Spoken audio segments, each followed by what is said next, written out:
Brittany Murphy came into our lives as the lovable Ty in Clueless. Quirky and adorable, she was really destined to be a big star. And after Clueless, her star only continued to rise.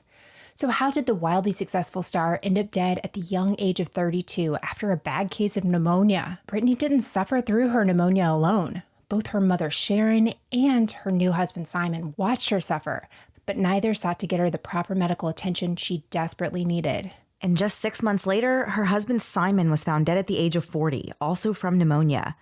Rumors swirled around that toxic mold was found in their mansion, and that was the cause of the couple's untimely death. And there's another theory that Brittany's own mother, Sharon, poisoned her daughter. But what's the truth? The truth might just be stranger than the conspiracies. We're going to play you a preview of Badlands Season 3 right now. Make sure you listen to Badlands Season 3 every Wednesday wherever you get podcasts, or binge the entire season on Amazon Music. A shiver shot up Brittany Murphy's spine. It started in her abdomen, and then crawled up to her chest, where it hammered on her ribcage and clawed at her lungs. She tried to breathe through the sensation, but she could barely breathe at all. She knew the feeling well by now, over a week into a mystery illness that left her shuddering in the sun. The December weather in Los Angeles wasn't warming up her thin frame, no matter how long she lingered near the rays of the sun pouring into her private bathroom. A breeze cut through her skin. She pulled a towel over her shoulders like a blanket and called out for her husband, Simon Monjack, through chattering teeth. A blanket, please, she just needed a blanket. She knew she wasn't strong enough to fetch one herself. Short walks weakened her. Anything more adventurous, like climbing a single story of stairs, left her gasping for air.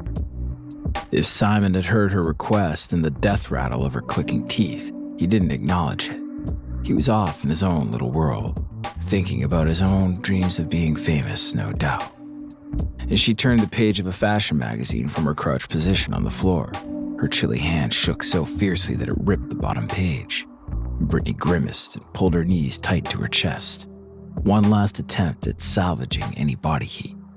She could be at the beach right now, or by the pool, flagging a pool boy for another lemonade, sweating off her suntan lotion, instead of begging her husband for a blanket. Only a few days earlier, Brittany was all smiles overseas alongside Simon and her mother, Sharon. She had landed another leading role, this time for a thriller titled The Caller, set to be filmed entirely in Puerto Rico. Her hopes were high. Simon's might have been even higher. She landed safely in Puerto Rico in November of 2009, and those high hopes for The Caller crashed and burned shortly thereafter. Brittany had lasted no more than 2 days on set. That's all it took for her to sever herself from what she saw as a B-movie horror catastrophe. That and Simon's helicopter mentorship accelerated her departure. Her sole souvenirs from the trip were dashed dreams and wounded pride. Simon and Sharon, on the other hand, departed Puerto Rico with a nasty case of pneumonia, which they passed to Brittany after their return to California. As if losing the role wasn't enough, now she had more reasons to sniffle. How many more hits could she take? She wouldn't be returning as a member of the voice cast for Happy Feet 2.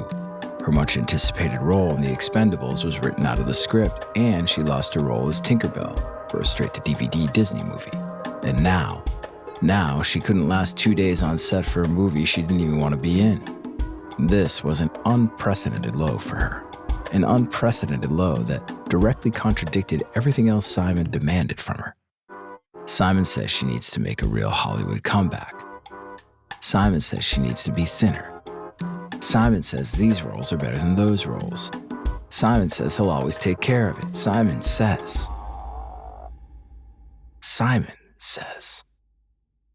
If Simon spoke it, Brittany absorbed it as gospel.